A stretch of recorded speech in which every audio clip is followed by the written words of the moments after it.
वासुदेवाय। हरे कृष्ण। 13 भावार्थ पढ़ा हो 13 कार 13 अल्प 13 अनुवाद करिए महाराज दंडवत प्रणाम।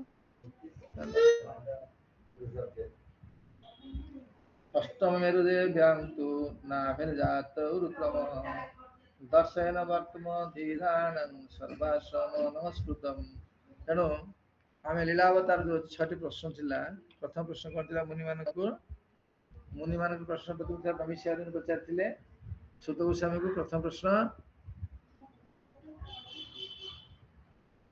किए कहब एकांत सो भक्ति रे एकांत सो एता एकांत सय भक्ति एकांत से कौन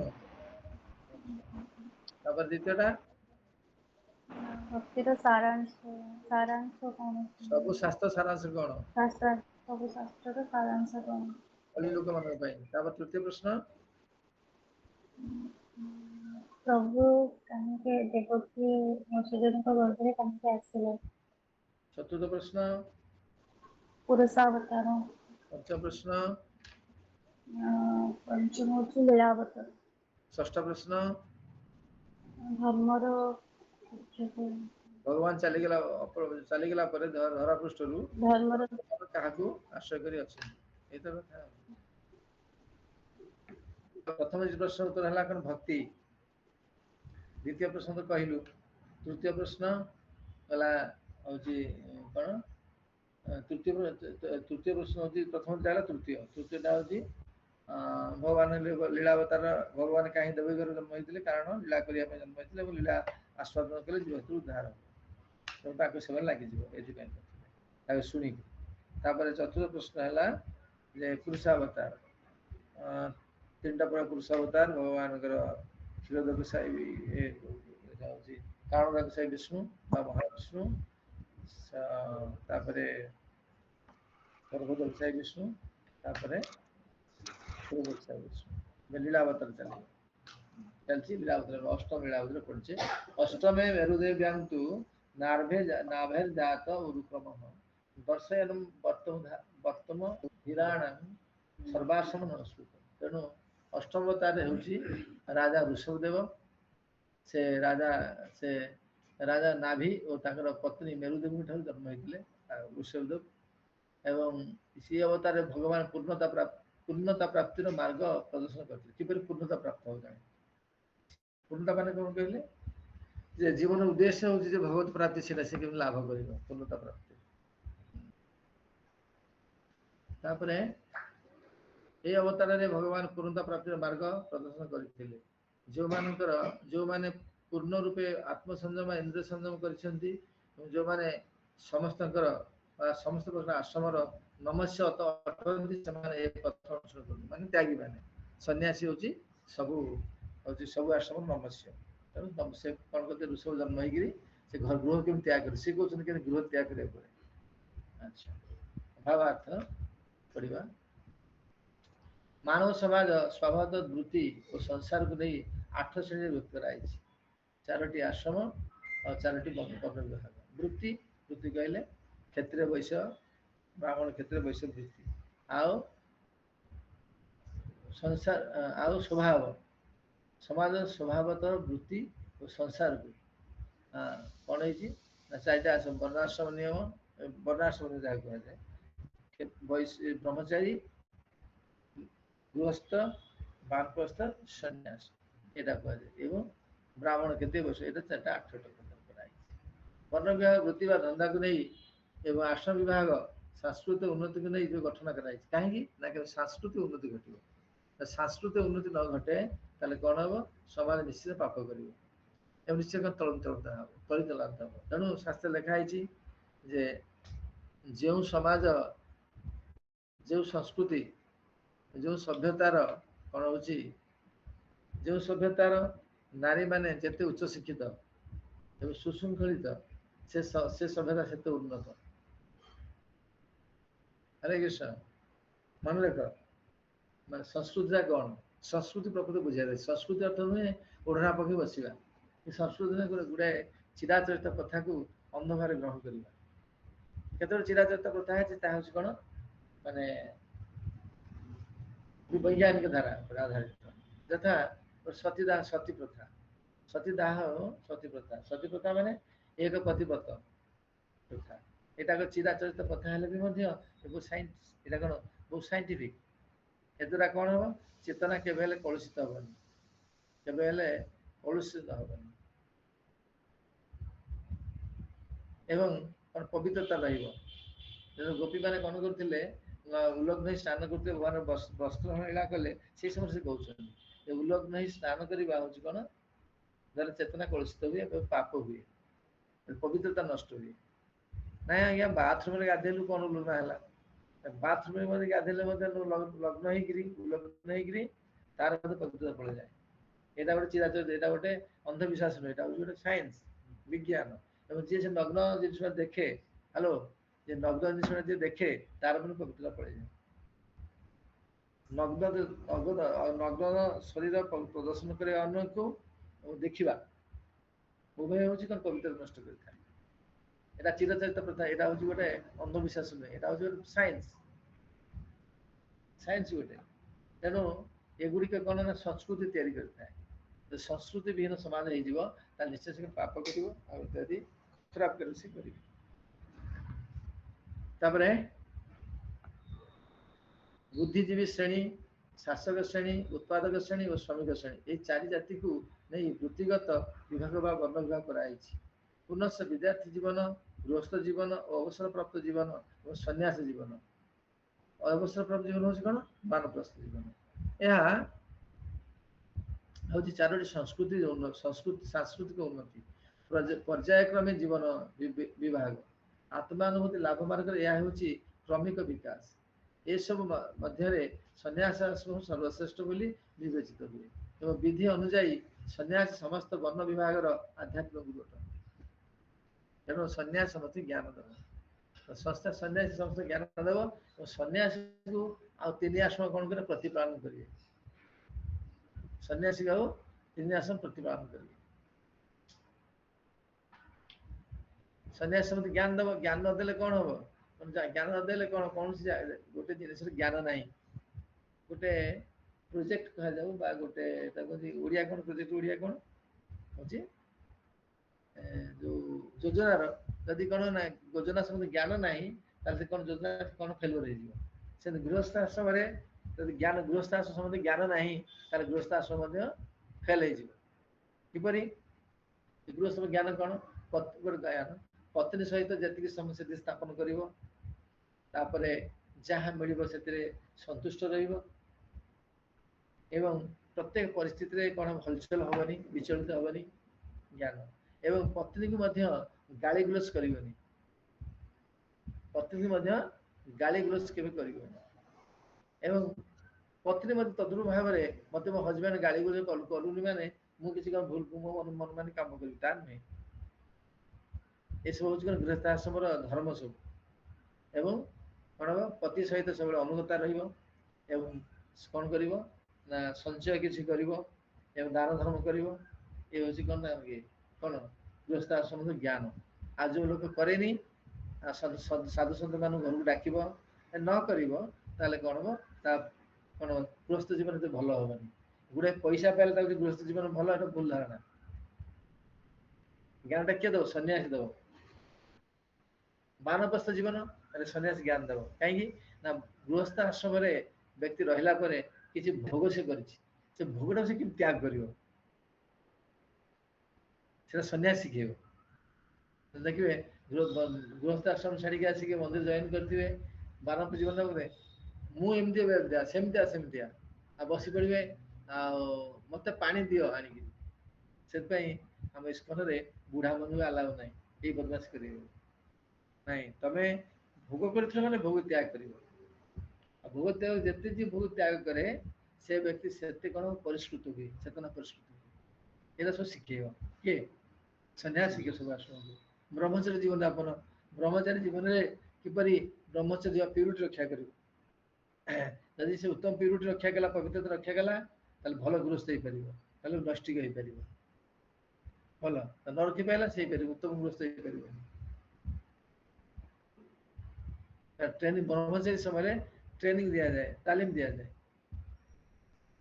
मन रखिब माने गृहस्थ आश्रम पुत्र कन्या पुत्र प्राप्ति प्रथम प्रथम प्रथम इस्यूटी पुत्र प्राप्ति हवा वांछनीय। कहीं सेकेंड इश्यू तुम इच्छा प्रकाश कर पुओ को झी हो टेंशन ना सेकेंड झी हो गला कौन तुम टेंशन बढ़ीगला तुम सब प्रॉपर्टी रक्षणाबेक्षण किए कर उपयुक्त भाव तालीम ना उचित।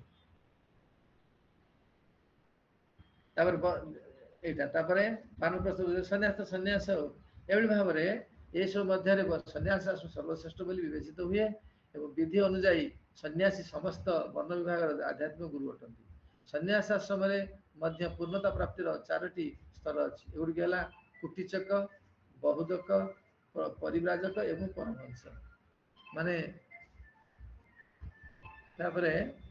कुटीचक माने पत्नी सहित संबंध नहीं किंतु घर कथा बुझत, बहुदक त्याग कर सब, परिव्राजक बुलुथो चाहिए, परमहंस मान बहुत स्तर उच्च स्तर।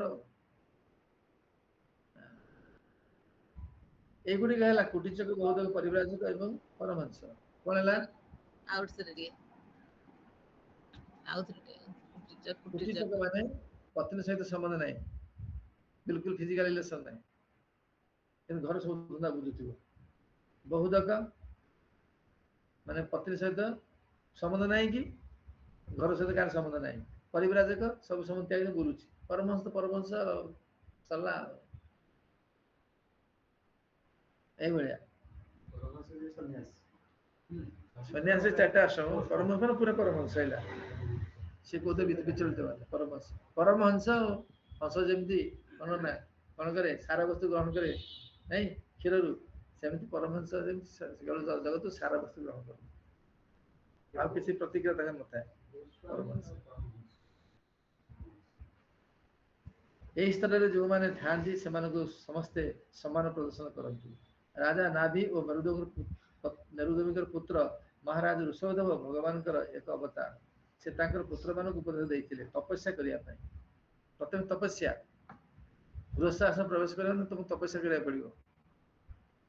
तपस्या द्वारा कौन कौन पवित्रता लाभ कर कौन गृहस्थ आश्रम बहुत पवित्रता को लूज करा पड़े ना नहीं, लूज करा पड़े नहीं, पवित्रता लूज करा पड़े ना नहीं। गृहस्थ आश्रम में बहुत पवित्रता को हरिया बस पड़े ना आज्ञा आज्ञा महाराज कहीं किसी को राम विष्णु कहीं किसी को आज्ञा महाराज।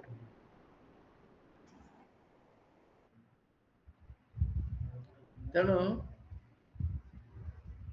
से पूर्व तपस्या करी कौन कर शक्ति संचय करार अच्छी, पवित्रता संचय करार अच्छी।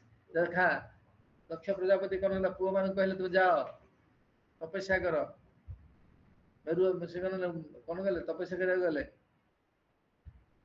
10,000 पुत्र 20,000 हाँ 20,000 पुत्र जन्म करते तपस्या करा आसी प्रजा सृष्टि कर जी भल तपस्या करें तार प्रजा गुड़िया बहुत भल हमें, तार तपस्या नहीं प्रजा के भल हे पुत्र कन्या प्रजा कह जाए।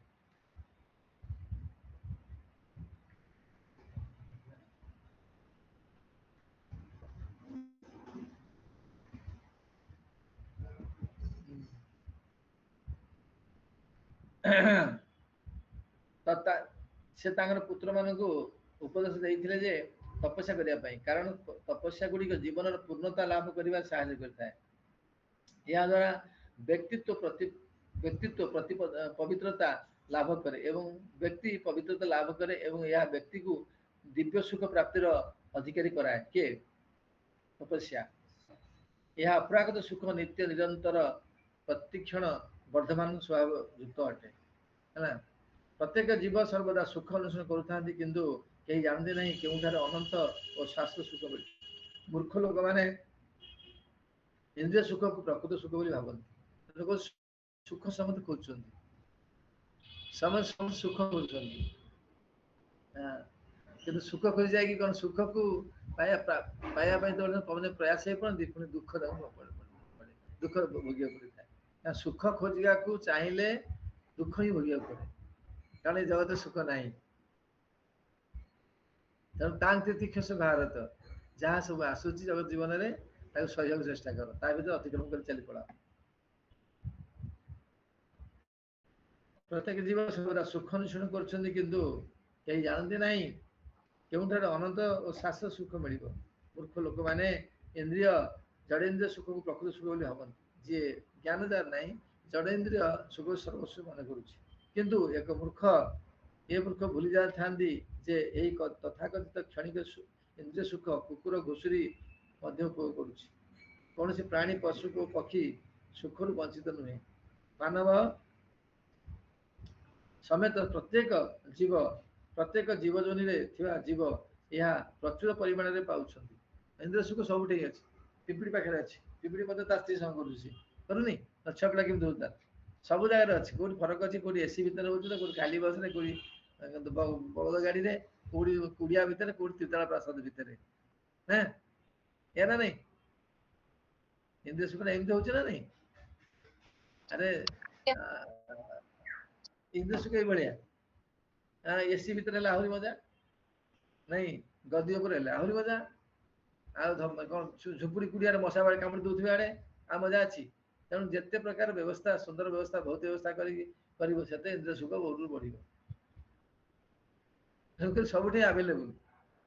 ମାଙ୍କଡ ସେ ଇନ୍ଦ୍ରିୟ ସୁଖ କରୁଛି, ଆଉ ଗୋଟେ ମାଙ୍କଡ ବାଡେଇଲାଣି ତାକୁ, କାମ ପଛରୁ କାମୁଡି ଦଉଛି। କିନ୍ତୁ ମାନବ ଯୋନିରେ, ଏ ମାଙ୍କଡ ଯୋନିରେ ଇନ୍ଦ୍ରିୟ ସୁଖ ବ୍ୟାଘାତ ହଉଛି। ମଣିଷ ଯୋନିରେ ନାଇଁ, କେହି କହିବାର ନାହିଁ।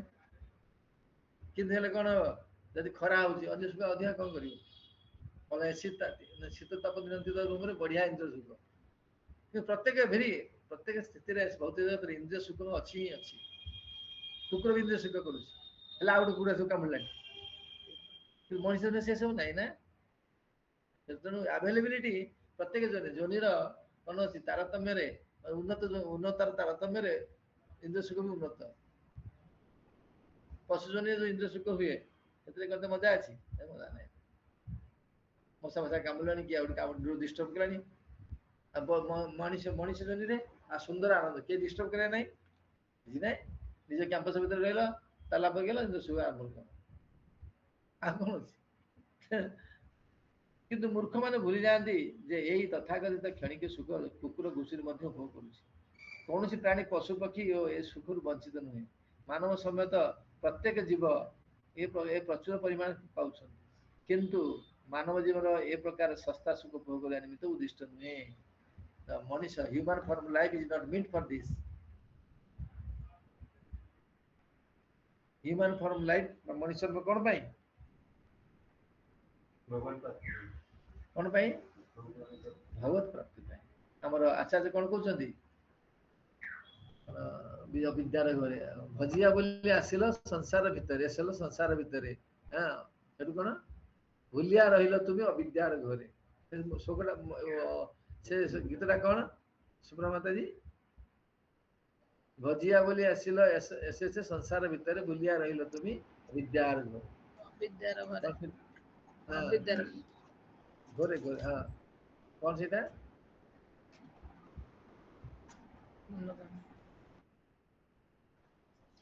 जीव जागो महाराज, महाराज दंडोत प्रणाम। जीव जाग, जीव जागो ଅଛି। जीव जाग, जीव जाग, मत निद्रा जाओ माया पिशाचिर। बोलो बोलो पहले। जीव जागो गोरा चांद बोले, जीव जागो गोरा चांद बोले, কত নিদ্রা যাও মায়া পিশাচির কোলে, জীব জাগো গোরা চাঁদ বলে, ভজিব বলিয়া এসে সংসার ভিতরে, ভুলিয়া রহিল তুমি অবিদ্যার ভরে, জীব জাগো গোরা চাঁদ বলে, তোমার লইতে আমি হইনু অবতার, আমি বিনা বন্ধু আর কে আছে তোমার। तुम्हार लइया तुम्हार लागि तुम ପାଇଁ ମୁଁ ଆସିଛି ସଂସାରକୁ ଆସିଛି, ଅବତାର ଗ୍ରହଣ କରିଛି। ମୋ ବିନା ଆଉ ତୁମର କେହି ବନ୍ଧୁ ଅଛି କହ ତ? ଭଗବାନ କହୁଛନ୍ତି ସୁହୃଦମ ସର୍ବଭୂତାନାଂ ଜ୍ଞାନତ୍ୱାମାଂ ଶାନ୍ତିରେ ବିଶତି। ଅର୍ଜୁନ ଏ ଜଗତରେ କେହି ଶାନ୍ତିରେ ନାହାନ୍ତି, କେହି ସୁହୃଦ ନୁହନ୍ତି।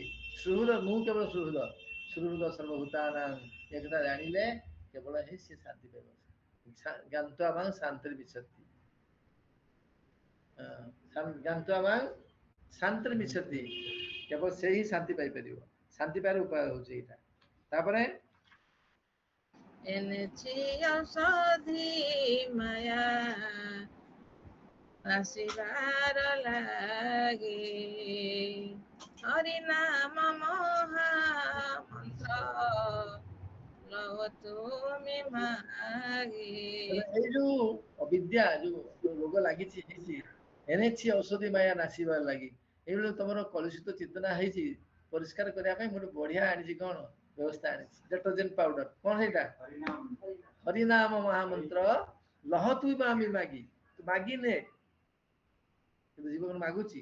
ହଇଏ ତାଙ୍କେ ଖାଇବାକୁ ପାଉନାହାନ୍ତି ବୋଲି ଆସିକି, ତାଙ୍କେ ଖାଇବାକୁ ପାଉନାହାନ୍ତି ବୋଲି ଆସିକି ଆମ ଗାଁରେ ବୁଲି ବୁଲି ବୁଲି ବୁଲି ମୃଦଙ୍ଗ ବଜେଇ କରତାଳ ବଜେଇ ଢିଙ୍କ ମାଗୁଛନ୍ତି। ଆଉ କଣ ଏଇ ଇସ୍କନ ତ ଏଇ ଆଉ ନାଇଁ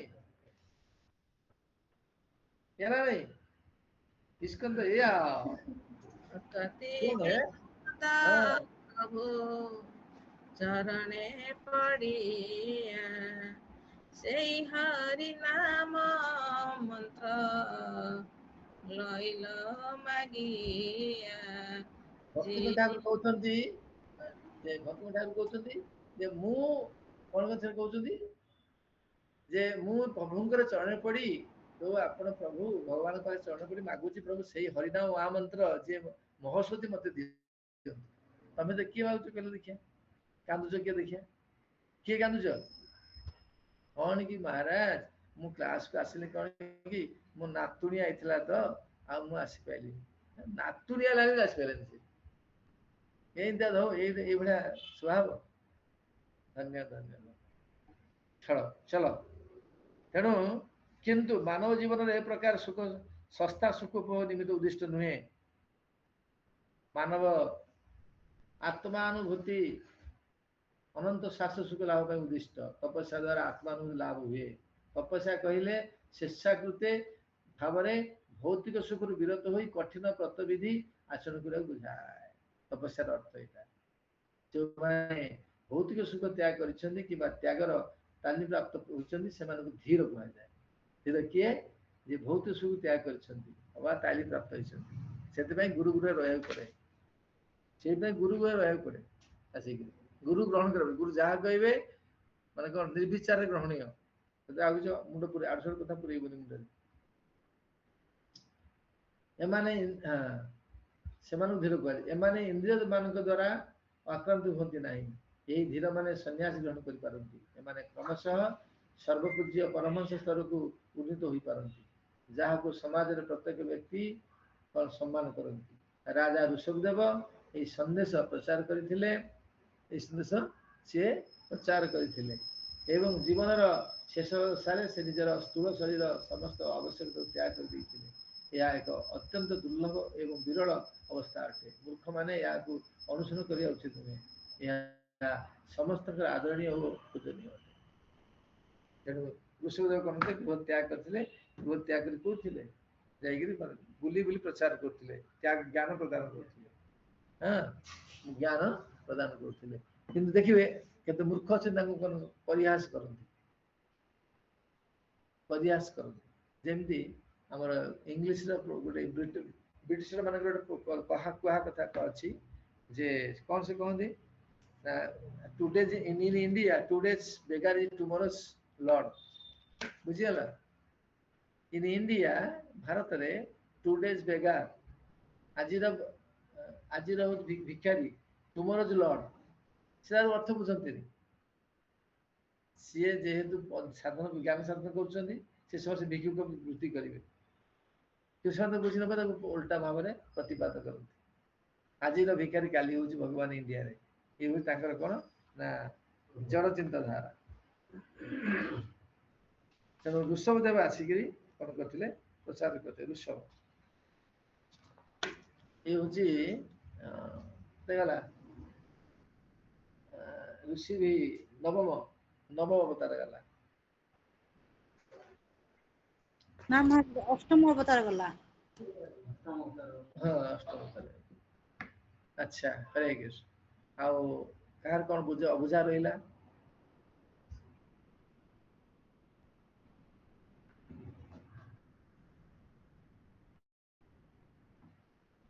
ନାଇଁ ସମୟ ଚାଲି ଯାଉଛି ଆଉ 2 ମିନିଟ୍ ଅଛି।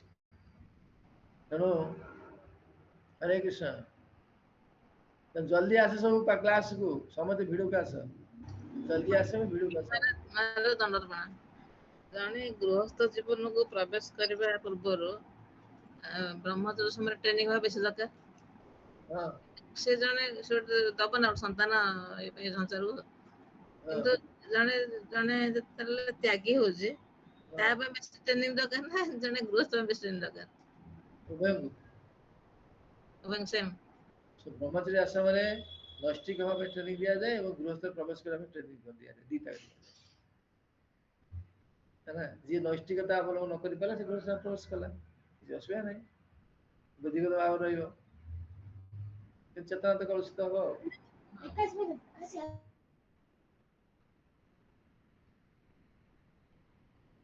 କଣ ହେଲା ଆଉ କିଛି କହିଲନି ସୁବ୍ରମା ମାତାଜୀ? ହରେ କୃଷ୍ଣ ମହାରାଜ। ବୁଝିଲା ତ ସୁବ୍ରମା ମାତାଜୀ?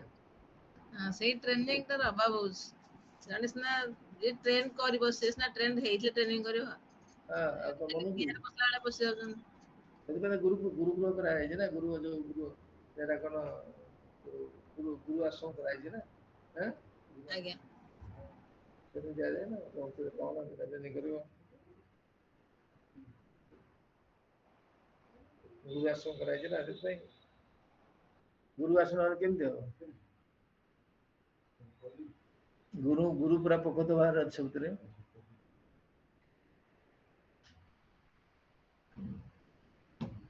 ଗୋସ୍ୱାମୀ କିଛି କାହାକୁ ପରମହଂସ ଗୋସ୍ୱାମୀ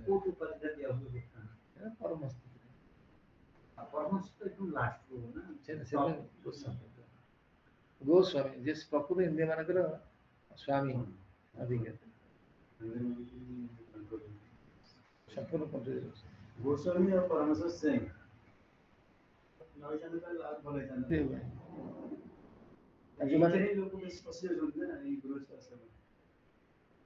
ତମର ବୁଝିବାଟା ଭୁଲ। ସମସ୍ତେ କଣ ନୈଷ୍ଠିକ ହେଇପାରିବେ? ସମସ୍ତେ ନୈଷ୍ଠିକ ହେଇପାରିବେ? ସମସ୍ତେ ଗୃହସ୍ଥ ପରେ ବାନପ୍ରସ୍ଥ ତାପରେ ସନ୍ନ୍ୟାସ ନେବାର ଅଛି, କିନ୍ତୁ ସେ ଗୃହସ୍ଥ ପରେ ବାନପ୍ରସ୍ଥକୁ ଆସି ପାରୁନାହାନ୍ତି ନା।